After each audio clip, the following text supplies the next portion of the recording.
어떤 비상 상황에서는 사람이 개입을 해야 되는 이제 목표는 2023년도 내년도에 레벨 4를 만들겠다. 테슬라는 뭐 하고 있나요? 테슬라는 그 꼴등을 했습니다. 독일에 들어갈 때 이 오토파일럿이란 말이 오해될 수 있기 때문에 아직 쓰지 못하도록 했었던 경험이 있습니다. 이제 국가 차원에서는 굉장히 좀 네, 많이 뒤처지는 네. 이기적인 자율주행을 하면 이제 보험료를 좀 비싸게 받고 맞습니다. 이타적으로 하면 좀 싸게 받고.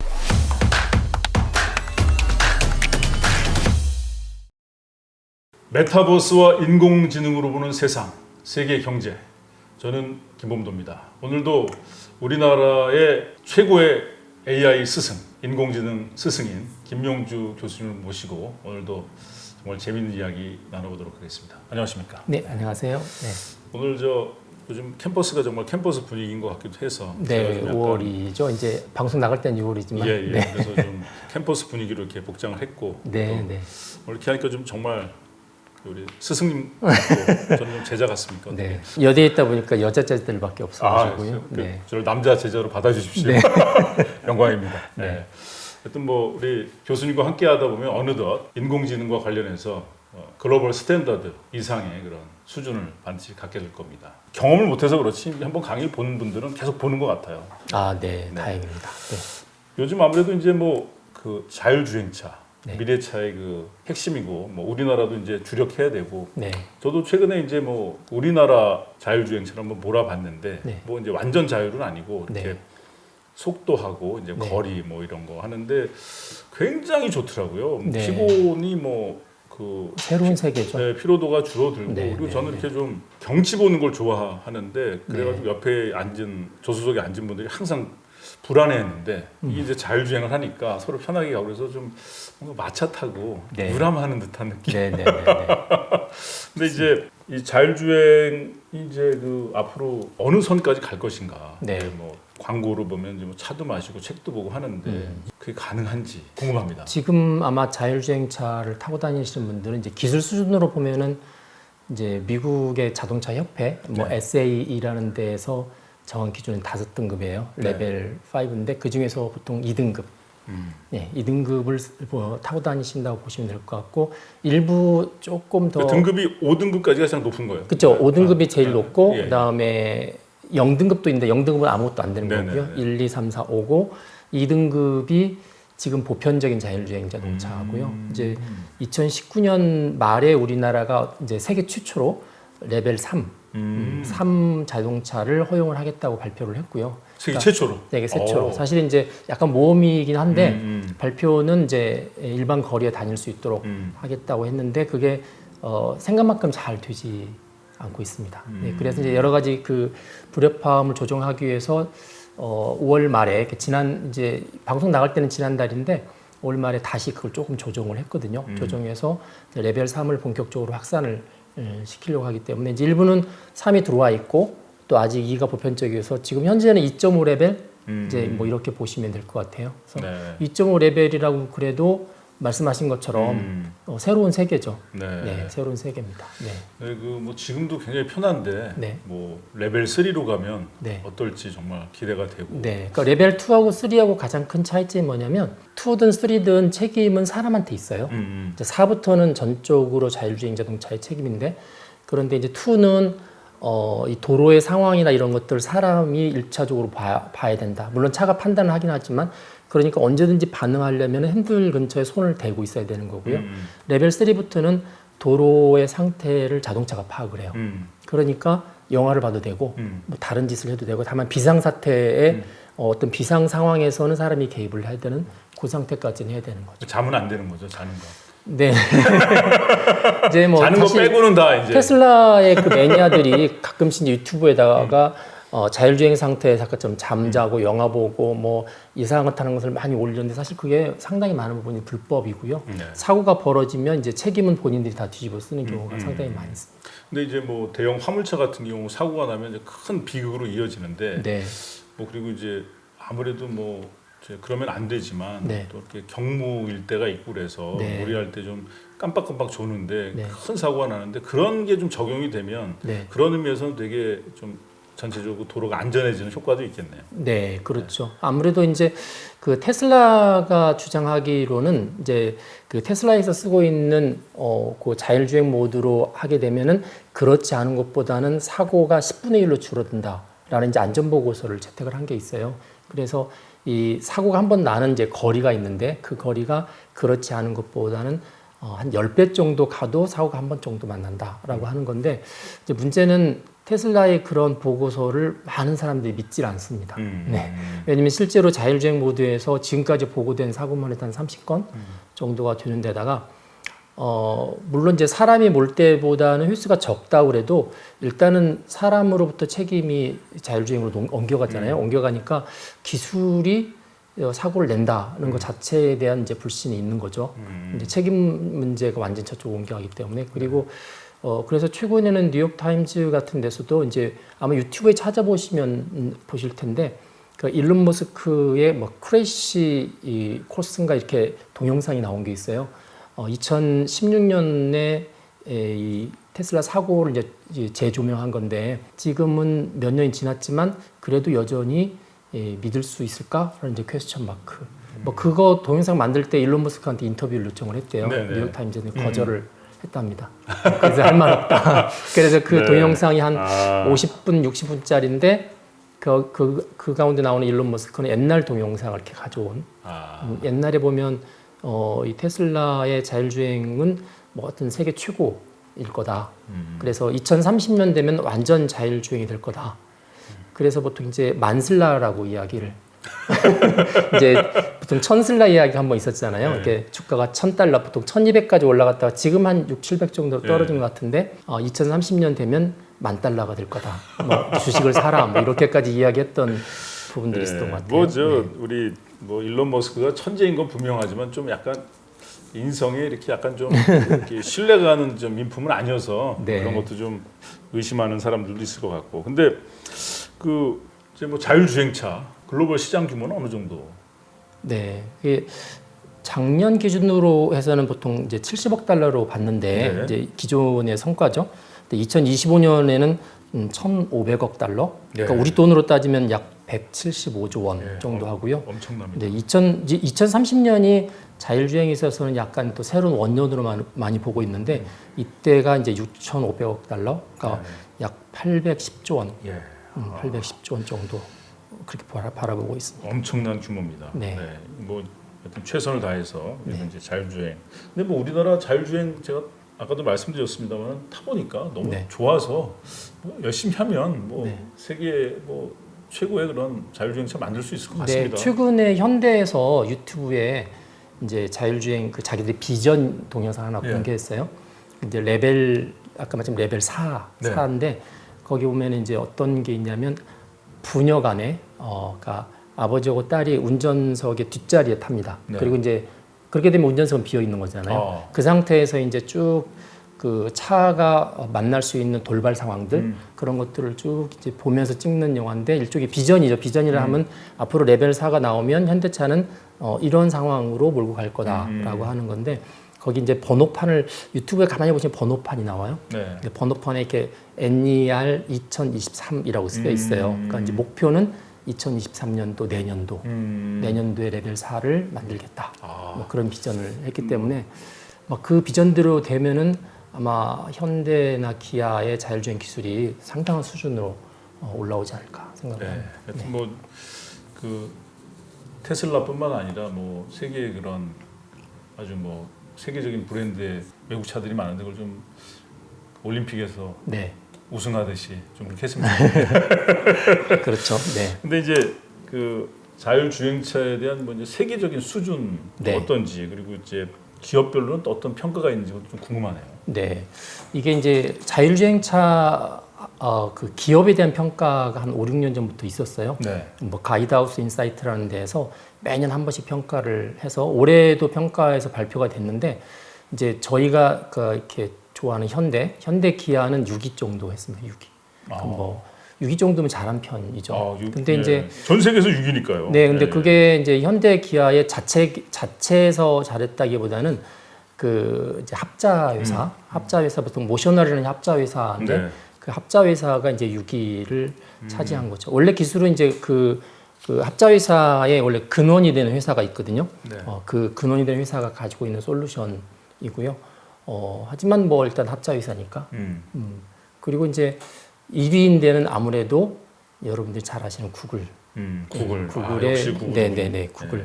구글이고 이제 구글에서 하고 있는 그 자율주행 자동차 회사가 웨이모라고 예, 되어 있죠. 예, 예. 그래서 웨이모가 1위고요. 그 다음에 이제 GM의 크루즈도 있고 또 중국의 바이두가 상당히 많이 올라와 있습니다. 중국의 바이두. 테슬라는 뭐 하고 있나요? 테슬라는 그 꼴등을 했습니다. 네, 20개 회사를 평가를 했는데 20위를. 아니 뭐 자율주행은 뭐 왠지 네. 뭐 테슬라가 다 하는 것처럼 설쳤는데 그게 참 이상하죠. 예. 우리가 보통 테슬라한테 가지고 있는 이미지는 그래도 첨단이고 전기 자동차고 따라서 일반 내연기관보다는 자율주행도 잘할 것 같고 그렇게 했는데 물론 이제 여기 평가 기준을 봐야 돼요. 네. 평가 기준이 그런 이제 자율주행과 관련된 기술만 갖고 평가한 게 아니라 한 10가지 항목들을 놓고 평가해서 뭐 마케팅부터 시작해서 뭐 여러 가지 많은 것들을 놓고 평가를 했는데 그래도 이제 기술력이라든지 연구 개발하는 것들을 많이 넣어서 평가를 했거든요. 그리고 특히 이제 자율주행했던 거리, 실험 거리죠.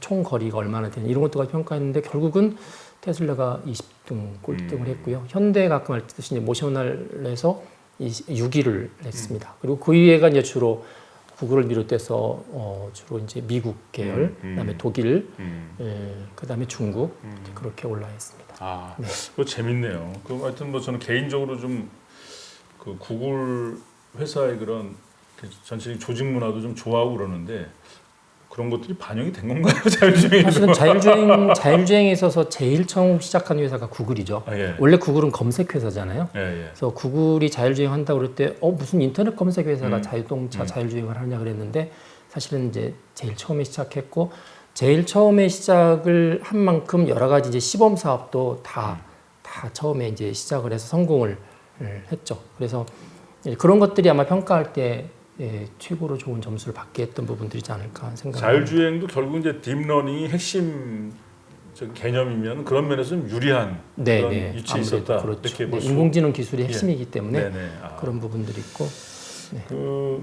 이제 우리 테슬라가 하여튼 뭐 이제 오토파일럿이라는 이제 자율주행 모드를 제공하고 있는데 세계 최고 수준이 아니고 꼴찌라는 게 참 재미있습니다. 네, 근데 이 오토파일럿이 우리가 번역하면 뭐 자동으로 항법하는 거잖아요. 네. 그래서 우리가 그냥 자율주행 모드를 오토파일럿이라고 하는데 그 자율주행 기술 하시는 분은 오토파일럿이 사실은 자율주행하고는 정확하게 일치하지 않아요. 그래서 독일에 들어갈 때 이 오토파일럿이란 말이 이 완전 자율로 오해될 수 있기 때문에 아직 쓰지 못하도록 했었던 경험이 있습니다. 그러니까 이제 우리는 뭐 그런 규제를 하지 않으니까 완전 자율하고 오토파일럿하고 같이 쓰는데 사실은 이제 기술적으로 차이가 있다라고 보는 거죠. 네. 뭐 우리가 이제 좀 이렇게 우리 말이 아니니까 화가 안 하다니까. 네. 근데 이렇게 이제 테슬라가 세계 꼴찌, 단독 꼴찌를 기록하게 된 그 배경이 궁금하네요. 뭐 여러 가지가 있는데 이제 저거를 꼽는 것 같아요. 이제 자동차가 달리다가 보면은 이미지들을 이제 받아들이잖아요. 실시간으로. 보통의 자율주행 자동차는 보통 라이다라는 장치를 씁니다. 그러니까 빛을 쏴서 걔들이 부딪혀서 오는 그런 것들을 감지를 하는데 그게 가격이 되게 많이 비싸요. 몇백만 원씩 하거든요.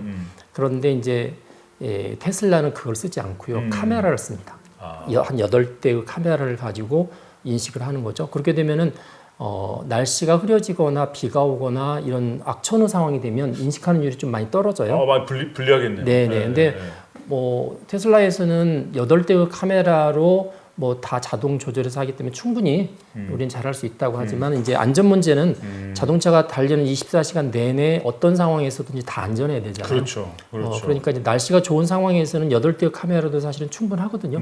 그런데 일몰 상황이나 특이한 상황이 됐을 때는 라이다 장비만큼은 안전도가 또 높지 않기 때문에 어떤 분들은 이제 그런 부분들을 이제 주된 기술적 요소로 봐서 최근까지는 8개의 카메라를 계속 고집을 했는데 이제 이게 자꾸 이슈가 되니까 라이다 기술을 도입해서 지금 이제 실험을 하기 시작을 했습니다. 이게 좀 아주 치명적인 약점이 될 수 있겠네요. 이 부분에서 이제 새로 시작하는 게 되니까. 사람 운전자가 눈으로 볼 수 있는 거를 이제 감지하는 부분이기 때문에 예. 아무래도 차량에 있어서는 상황 판단이 가장 중요하잖아요. 네. 네, 이제 그런 부분들에 있어서의 입력 부분들의 차이점 때문에 예. 많이 이제 뭐 이제 어두운 밤, 네. 비바람 치고, 네. 뭐 그런 경우 뭐 이렇게 뭐 저 안개까지 끼고 막 그러면은 네. 그래서 이제 농담처럼 이야기할 때 테슬라 몰고 나갈 때는 낮에 날씨 좋을 때 가. 그런 이야기를 많이 합니다. 네. 네. 일론 머스크가 좀 과장을 워낙 이제 잘해서 그렇지 아직 준비 안 된 면이 있군요. 네. 일론 머스크한테 뭐 개인적인 감정은 없습니다. 근데 이제 워낙 네. 또 뭐 이렇게 암호화폐 관련해서 또 뭐 그것 때문에 여러 분야에 상처받은 참 뛰어난 네. 인재잖아요. 네. 네, 앞서가시는 이제 분이. 여러 면에서 좀 젊은이들에게 상처도 주고 그런 면이 있어서 예, 네, 좀 코인 관련돼서도 예, 그렇고 예, 예, 많은 예. 것들이 있습니다. 언행이 신중하지 않은 건 사실인 것 같습니다. 네. 네, 가이드 하우스 인사이트 이제 네. 이 매체에서 이제 2022년 조사의 그 평가 기준을 보니까 네, 이제 여러 가지 것들이 있는데 네, 대략 한 10가지 정도 기준을 예, 잡았던 이거 것 같아요. 어떤 내용인가요 이게? 예. 그러니까 저희들이 뭐 자율주행 자동차 그러면 이제 주로 기술만 보잖아요. 네네네. 기술이나 아니면 얼마나 연구를 많이 했느냐를 보는데 네. 이제 요 가이드하우스 인사이트에서는 그 기술력이라든지 네. 그다음에 연구 개발 진행 상황만 보지 않고 네. 실제로 이제 그 회사의 생산하는 과정도 다 보고요. 그러니까 생산하는 전체를 통해서 얼마만큼 제품의 완성도가 있느냐 하는 것도 보고, 그 다음에 제품을 이제 판매한 다음에 유지 보수하는 뭐 그런 유지 보수하는 부분도 보고요. 그리고 이제 마케팅을 실제로 어떻게 진행하고 고객들을 관리하느냐. 그리고 이제 파트너들 있죠. 모든 네. 걸 다 자기들이 생산하지 않기 때문에 네. 이제 그런 파트너들하고의 릴레이션십은 어떻게 보고 있고, 또 국내외 그 미국으로 따지면 미국이나 미국 바깥의 시장 진출에 어떤 전략들을 세우고 있냐, 이런 한 10가지를 놓고 다 평가를 한 거예요. 예, 예. 그러니까 뭐 극단적인 경우는 기술력이 테슬라 말대로 1위일 수는 있지만 나머지 9개에서 하위라면 점수가 떨어질 수밖에 없어요. 근데 제가 말씀드렸던 그런 극단적인 케이스는 아닌 것 같고 골고루 떨어지는 걸로 네. 나와져 있습니다. 아, 네. 뭐 어찌됐건 이것도 이제 자동차도 종합 예술이고 하나의 팀이라면 네. 뭐 이렇게 뭐 한 가지만 잘해서는 뭐 최고가 되기 어려우니까요. 맞아요. 그런 거라면 되게 이제 지금 평가가 굉장히 객관적이라는 생각이 들고요. 네. 그 자율주행차 도입에 대한 이제 국가별 수준 평가 이제 연구 결과도 나와 있는 거죠. 그렇죠. 그 방금 전에 말씀드렸던 거는 이제 자율주행 자동차 그 기업에 대한 평가고, 이제 자율주행 자동차를 사회적으로 수용할 수 있는 준비가 얼마나 되어 있느냐를 국가 평가를 한 게 있어요. 네네. 그래서 이 컴퓨터닷컴이라는 데서 조사를 했는데 여기도 한 4가지 정도의 기준을 가지고 조사를 했거든요. 네. 그러니까 아무래도 이제 국가가 얼마나 준비되어 있느냐 하기 때문에 기술만 보지는 않아요. 그렇죠. 기술만 보지 않고 법 같은 이제 테두리, 또 뭐 여러 가지 이용할 수 있는 국민이죠. 이 드라이버의 어떤 이득 측면에서 어떤 게 더 나으냐 하는 것도 보고, 또 도로의 상황이나 이런 인프라, 그렇죠. 이런 것들을 이제 다 감안해서 평가를 했거든요. 10점 만점으로 평가를 했는데, 네. 이게 보시면 상위 5개국이 주로 예. 우리가 잘 알고 있는 이제 선진국들, 미국 1등이 이제 미국입니다. 예. 10점 만점에 한 8.6점. 예. 그다음에 2등이 일본인데, 예. 이게 7.59점인데 일본은 어떤 점이 특이하냐면요. 이 법제화가 완벽하게 돼 있어요. 그러니까 지금이라도 자율주행 자동차를 일본 내에서 이렇게 돌리기 시작하면 법 때문에 걸리거나 규제를 바꿔야 된다는 거가 없을 정도로 잘 돼 있어서, 그래서 이 법제화가 이제 10점 중에서 4점을 차지하는데 4점 만점을 받았습니다. 유일하게. 그래서 일본이 이제 그러는 바람에 총점이 7.59점이 돼가지고 2등을 차지했고, 그다음에 프랑스 기술적인 부분보다 네. 법으로. 네, 그래서 예.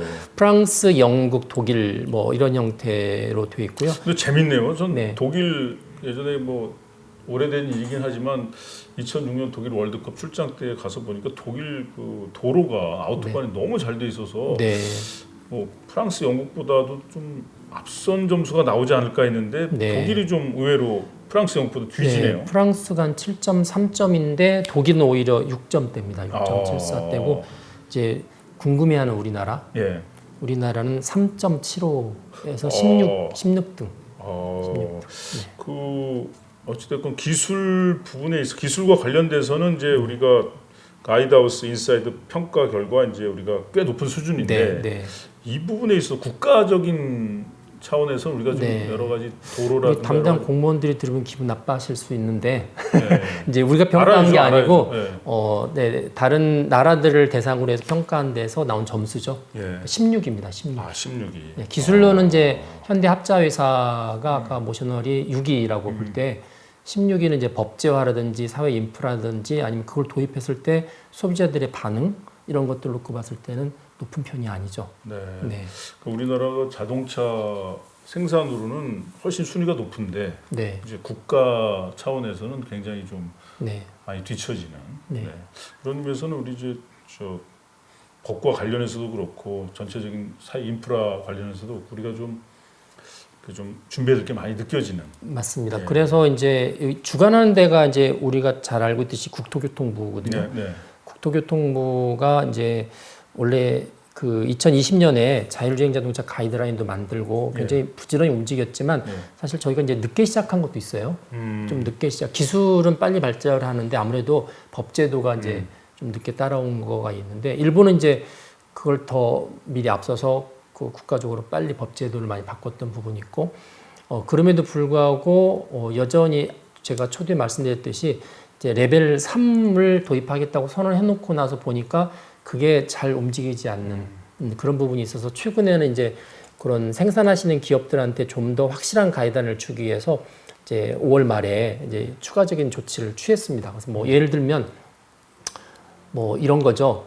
자율주행을 막 하다가 사용자가 직접 운전하는 모드로 갈 경우에 그 경계선이 애매할 때가 있거든요. 그래서 이제 그런 것들을 보다 명확하게 해서 운전자한테도 자 이제부터는 당신이 운전해야 됩니다라는 이제 그걸 소리로 알리게 한다든지 그렇게 소리로 알리게 하는 순간에 그 당시 운전자가 보고 있었던 동영상이나 음악이나 게임을 다 일시에 다 정지시켜 버리는 거기에 집중하게끔 이렇게 이제 구체적으로 명시하는 가이드라인을 이제 최근에 발표를 했고 이제 그럼에도 불구하고 기업들은 어떤 불만들이 있냐면 이런 게 있습니다. 미국이나 일본은 어느 도시 그러니까 예를 들면 뭐 어느 시 전체가 자율주행의 시범 구역이다 그러면 시 전체를 다 움직일 수 있거든요. 근데 우리는 어느 지역이 시범 지역인데도 불구하고 어떤 도로만 다녀야 된다.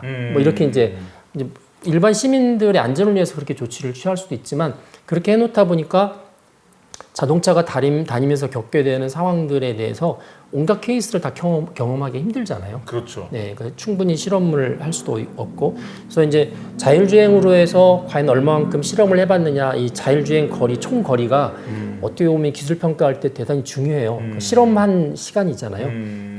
시간인데 뭐 예를 들어서 아까 이제 1등했던 그 웨이모 같은 경우는 약 한 4만, 약 4,800만 킬로미터. 거의 5천만 킬로미터를 엄청나네요. 달렸는데 지금 우리나라 같은 경우는 지금까지 누적된 게 72만 킬로미터입니다. 그러니까 이제 하긴 제가 그 자율주행 관련해서 이렇게 그 도로 이렇게 주행하는 걸 봤는데 굉장히 제한된 데만 이렇게 돌아다니더라고요. 그렇죠. 네, 뭐 제주도에서도 일부 공항하고 이제 그 스테이션 왔다 갔다 하는데 딱 제한된 도로만 가게끔 되어 있어서 이제 자율주행이라는 게 제한된 도로만 갈 수 없잖아요. 특히 레벨이 높아질수록. 그래서 이제 약간 이제 실험 정신의 어떤 분위기 같아요. 어느 구역을 다 돌아다니라 이렇게 하는 나라가 있는 반면에 우리는 어느 구역 안에 어느 지역만 돌아다니라 이렇게 하니까 뭐 그런 걸 비롯해서 기업들이 볼 때는 너무 규제 박스를 요즘 완화한다고 하는데 한다고 했지만 여전히 선진국에 비하면 완화하지 못해서 늦게 출발한 데다가 더 늦게 가는 상황이 지금 발생하고 있다. 이런 불만들이 있죠. 뭐 네. 개별 기업의 기술 수준은 뭐 굉장히 높은데 네. 국가가 지금 뒷받침 못하는 그런 네. 상황이고 뭐 구글한테 좀 구글은 워낙 빨리 시작했으니까 그런데 네. 일본한테도 우리가 이렇게 많이 뒤지고 있다니까 굉장히 좀 이렇게 기분도 안 좋고 일본한테 뒤지면 유독 기분이 안 좋으시죠. 더 분발해야 되겠다는 생각이 네. 듭니다. 그래서 요거는 축구 한일전처럼 또 네. 뭐 이렇게 스포츠 한일전처럼 우리가 좀뭐 서로 좋은 경쟁을 하는 거니까요. 네. 좀 요거는 좀 우리가 국토교통부뿐만 아니라 국민적인 합의를 통해서 좀 네. 국가에서 좀 더 뒷받침하는 방향으로 갈 수 있으면 저희가 흔히 좋겠네요. 일본하고 행정을 비교를 할 때 우리나라는 뭐 전자정부도 잘 돼 있고 뭐 이런 행정들이 앞서가 있기 때문에 이제 일본은 아직도 문서를 손으로 쓰고 그렇죠. 있는 데도 많고 그렇게 일본이 굉장히 그 보수적이라고 평가를 하고 있는데 오히려 이런 첨단 기술을 적용시키는 법제에 있어서는 더 빨리 갑니다. 그러니까 AI 윤리도 일본에서 먼저 시작을 했고 이제 제가 소속된 연구팀이 그걸 보고 자극을 받아서 뒤늦게 시작을 했거든요. 그래서 이제 첫 번째 그 당시 연구할 때가 뭐냐면 일본의 AI 가이드라인만큼은 따라잡자. 뭐 이렇게 이제 제시를 해서 첫 번째 컨퍼런스 열었을 때도 일본의 전문 학자를 불러와서 들어봤던 경험이 있는데 보시면 이제 자율주행 자동차라든지 이런 소위 첨단 기술에 있어서 필요한 법제는 우리나라보다는 일본이 더 빨리 움직인다는 생각을 좀 갖고 있습니다. 네. 네. 일본이 역사적으로 보면 이제 막부에서 이제 뭐 메이지 유신으로 이어지는 그 과정에서 보면 굉장히 뭐 법과 제도를 좀 네. 이렇게 서구 수준에 맞춰서 이렇게 개혁해 본 경험이 있어서 그런지 모르겠습니다. 이런 네. 면에서도 좀 빠르군요. 네, 많이 그러니까 뭐 빠릅니다. 저희가 이렇게 뭐 이번에 코로나 방역 때 우리가 지원금 이렇게 주는 거 이런 거는 이제 디지털화돼서 훨씬 뭐 빨리 줬지만 네. 이런 부분에 뒤지고 있다. 이런 네. 걸 우리가 좀 알아야 되겠습니다. 근데 이제 그 자율주행차 가이드라인은 이제 좀 어떻게 만들어져 있는 건가요? 예, 만들어져 있습니다. 2020년 말에, 그러니까 나온 지가 사실 한 1년 남짓 됐는데, 네. 예, 만들었고, 이 세계 최초로 자율주행 자동차 가이드라인 만든 데가 독일이에요. 아, 또 그런 면은 독일이 또 독일이 2017년에 만들었으니까 저희가 한 2년 반 정도 있다가 만든 셈이고요. 그래서 뭐 처음 만든 게 아니라서 만드는 게 어렵진 않았고, 네. 독일의 자율주행 가이드라인을 뭐 상당히 많은 부분들을 원용을 했고요. 그래서 큰 문제는 없는데 이제 가장 큰 문제가 되는 게 뭐냐면 이게 인공지능이잖아요. 인공지능이 어떤 걸 이제 결정을 하고 도로에 달리면서 계속 결정하겠죠. 네. 직진할지 좌회전할지 설지 뭐 이런 거. 그 결정할 때 혹시 딜레마에 빠지면 이렇게 할지 저렇게 할지 뭐 이렇게 해도 손해가 되고 저렇게 해도 손해가 되면 어떻게 결정해야 될까? 이제 그 부분을 가이드라인에서 어떻게 제공을 해주냐를 가지고 논란이 많았어요. 네. 이 문제의 그 가장 원본이 되는 문제가 있었는데 이제 그게 우리 저스티스 그 정의란 무엇인가, 뭐 공의란 무엇인가, 정의란 무엇인가 그 마이클 샌덜 교수의 강연이나 책의 앞에 보면은 이 트롤리 딜레마라는 게 나옵니다. 트롤리 딜레마. 그러니까 이제 이 협계 열차 이렇게 쭉 가는데 브레이크가 고장이 났는데 네. 그대로 쭉 가면 저 앞에 궤도에서 일하고 있는 5명의 인부가 줄 상황인데 네. 이제 옆으로 새 나갈 수 있는 길이 하나 있는 거죠. 근데 그 새 나갈 수 있는 협계 끝에는 한 명의 인부가 네. 일을 하고 있으면 자, 그 상태에서 그냥 가서 5명을 죽일 거냐 아니면 일부러 틀어서 한 명을 죽일 거냐. 네. 이게 이제 트롤리 딜레마거든요. 그래서 이제 자율주행 자동차가 이렇게 딜레마에 빠지는 상황을 어떻게 결정할지를 가이드라인을 줄 거냐에 대한 논의가 있었어요. 근데 이제 독일에서는 이제 전부 20개 조 중에서 한 8조가 그거에 대한 부분이거든요. 어떻게 결론 내리냐면 이거는 프로그래밍을 어떻게 하라고 말할 수 있는 간단한 성격이 아니다. 그리고 이거는 사안에 따라서 그때그때 해결해야 되는 거고 자율주행 자동차는 이제 그 트롤리 딜레마의 전제 조건이 브레이크가 고장난 협계 열차거든요. 브레이크가 고장나면 안 되는 거죠. 그렇죠. 그러니까 이제 뭐 그럴 수가 있으니까. 네, 그럴 수 기계는. 있지만 그런 아주 난감한 상황에 빠지지 않도록 하기 위한 가이드라인이다. 이렇게 피해 갔습니다. 그렇게 피해 갔고 우리나라의 가이드라인도 마찬가지로 그런 트롤리 딜레마는 이건 이렇게 했는데 저렇게 한다고 결론을 내릴 수 없고 결국 그거를 예방하기 위한 차원으로 그게 일어나지 않도록 하는 걸로 이제 가이드라인을 정한다 이야기를 했고요.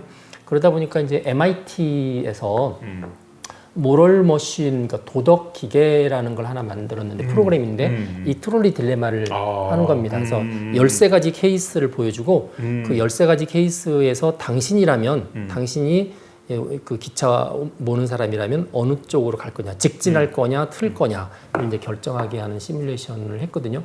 그 사이트에 들어가시면 지금도 하실 수 있어요. 그래서 전 세계에 있는 사람들 보고 하라는 건데 예를 들면 이런 겁니다.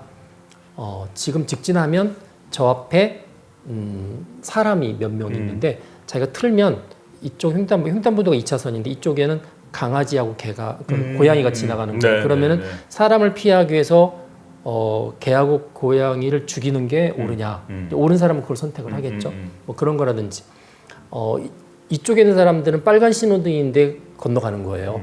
이쪽에 있는 사람은 파란 신호등인데 건너가고 그러면은 이제 빨간 신호등에 있는 사람은 법을 어겼기 때문에 이렇게 치면서도 좀 가책을 덜 하느냐 뭐 이런 식으로 이렇게 어떤 사람은 이렇게 보통의 체격인데 어떤 사람은 약간 신체적으로 좀 뚱뚱하신 분, 그다음에 젊은 사람과 노인 뭐 이런 식으로 이렇게 몇 가지를 해놔서 선택을 하게 하는데 답이 없습니다 사실은. 그렇죠. 예, 어려운 결론을 내놓고 보면은 나라마다도 달라요. 그렇죠. 선택하는 거가. 그러면서 냈던 이제 결론이 뭐냐면 이렇게 힘든 거를 자율주행자한테 시키면 어떻게 하든지 문제가 되잖아요. 네, 그래서 사실은 이 모럴머신은 트롤리 딜레마는 딜레마이기 때문에 답이 없고 그때의 상황에 따라서 그 사회나 구성원들의 특질에 따라서 옮겨가는 추가 달라지는 거기 때문에 뭐 인공지능이라도 해결할 수 없다 이렇게 이제 결론을 내는데 저는 좀 약간 다른 생각을 갖고 있습니다. 뭐냐면 이래서 현대에서 자율주행을 했을 경우에 이런 뭐 브레이크가 고장나지 않으면 되겠지만 만약에 고장났을 경우에 이런 딜레마에 빠지면 어떻게 결정할지에 대해서 밝히는 게 좋다라는 생각을 해요. 저도 그런 생각을 갖고 있어요. 네, 밝히는 게 좋겠다. 그래서 뭐 미국에만 자율주행 자동차 관련된 회사가 한 50개가 있거든요. 50개 훨씬 넘는데 그 회사들마다 이제 자율주행하면서 나오는 디시전 메이킹 하는 것들 다 밝히면 이제 그거를 보고 소비자들이 선택하지 않을까 하는 생각을 합니다. 가장 중요한 게 뭐냐면 직진하면 몇 사람이 죽을 것 같아요. 그래서 그 사람을 살리기 위해서 자기가 핸들을 틀면 이쪽은 블럭이 있어요. 벽이 있어요. 가서 자기가 죽는 거예요. 그러면 이제 이 승차한 사람을 보호할 거냐 아니면 횡단보도를 건너가는 사람을 보호할 거냐 가지고 결정할 건데 이제 그거를 자율주행 자동차는 그 상황에서 어느 걸 선택하는지를 밝혀줘야 되는 거죠. 그러면 이제 운전자가 자기가 될 수 있잖아요. 그래서 나는 그런 상황 되면 차라리 내가 희생을 하겠다. 뭐 이런 사람들이 있고 무슨 이야기냐? 내가 내 차 가지고 가는데 내가 보호가 우선이지. 그래서 자기의 어떤 그런 그 기질이나 가치관에 따라서 선택할 수 있는 부분들을 제공해 주는 것도 더 좋지 않을까. 그래서 저는 그게 좀 잘 되면 네. 이기적인 자율주행을 하면 이제 보험료를 좀 비싸게 받고 맞습니다. 이타적으로 하면은 좀 싸게 받고 그게 바로 이제 면제를 아예 해줘도 보험사하고 연동되는 거죠. 이런 자율주행 차를 선택을 하면 보험료가 이런 상황에서 올라가고 떨어지고 그래서 이거는 아직 우리가 결정할 수 없다고 할 문제가 아니라 계속 연구를 해서 좀 더 구체적으로 사전에 고지를 해야 되는 거죠. 저는 이제 그게 중요하다고 생각하거든요. 항상 AI를 쓸 때는 AI가 너무나 사람하고 비슷하고 사람의 결정을 대신하기 때문에 나중에 결정하고 나서 왜 그렇게 결정했는지 설명해줘. 이게 보통 이제 설명 가능성이라고 하는 건데 그거 이전에 밝힐 수 있는 모든 충분한 것들은 다 밝히는 게 맞지 않을까.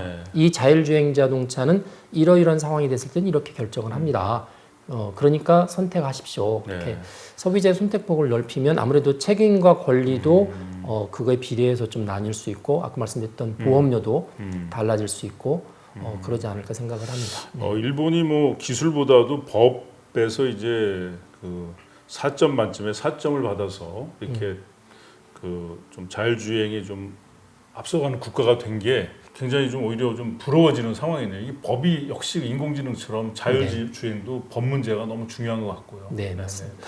뭐 유발 하라리가 150명 이상의 집단을 뭉치게 하려면 반드시 이제 함께 공유하는 이야기가 필요하다고 하는데 우리가 인공지능이건 자율주행이건 어느 나라나 어느 지역에서나 이렇게 보편적으로 오랫동안 쓰이게 하려면 합의된 이야기가 반드시 필요한 것 같습니다. 그래서 기술만큼 좀 철학적인 질문, 또 인간 본성에 대한 질문 이런 것들이 같이 들어가야만 기술을 더 효율적으로 사용할 수 있겠다 이런 생각이 맞습니다.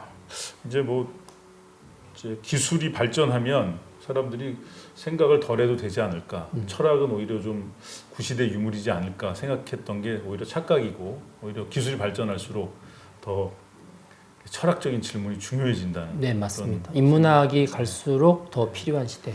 그리고 이제 법에 대한 법도 마찬가지죠. 국제적인 감각도 중요한 것 같고. 그래서 지금 이제 이전에도 말씀드렸지만 기술이 발달할수록 돈을 많이 버실 수 있는 분은 변호사다. 왜냐하면 논란이 계속 될 테니까. 그래서 국가에서 그런 부분들을 이제 줄여줘야 법률 비용들이 국민들의 법률 비용이 줄잖아요. 그런 면에서는 대단히 중요한 이슈인 것 같습니다. 그리고 뭐 이제 뭐 법조계 인사도 인사지만 우리 시민사회 개개인이 또 법에 대해서 더 이렇게 공부도 많이 하고 네. 또 수준이 높아져야 또 우리 그 인공지능이나 자율주행 관련한 법 수준도 세계적인 수준이 될 테니까 말이죠. 네네네. 네. 아 오늘도 너무너무 흥미롭고 즐겁고 재밌었습니다. 이렇게 항상 김명주 교수님과 함께하다 보면 이렇게 저는 뭐 게임이나 이런 건 좀 잘 안 합니다만 게임에서 새로운 세상이 펼쳐지는 듯한 그런 느낌이 듭니다. 대한민국 AI의 스승 김명주 교수님과 함께했습니다. 고맙습니다.